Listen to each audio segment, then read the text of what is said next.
Un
triomphe comme on en avait déjà rarement vu, en tout cas pour Philippe Hirschhorn. C'était lors de la finale du concours Reine-Élisabeth en 1967.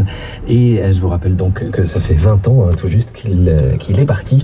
Et à cette occasion, à Beaux-Arts, il y a un concert d'hommage à Philippe Hirschhorn. Ce sera donc ce dimanche 4 décembre à 15h avec la violoniste Janine Janssen, l'ONB et Andrei Boreiko.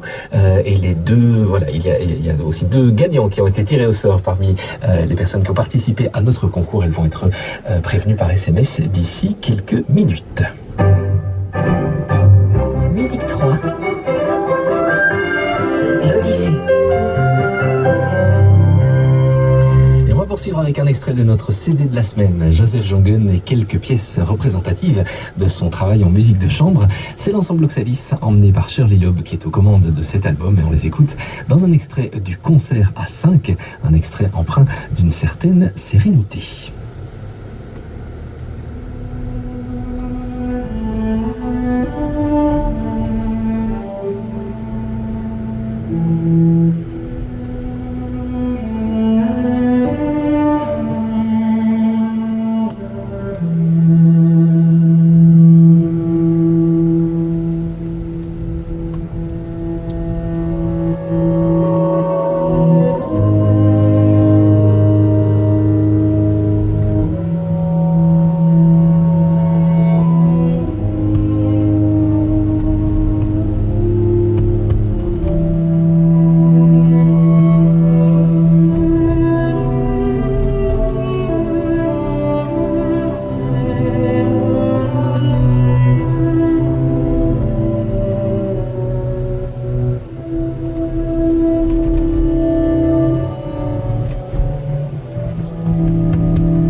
L'ensemble Oxalis dans un extrait du concert A5 de Joseph Jungen.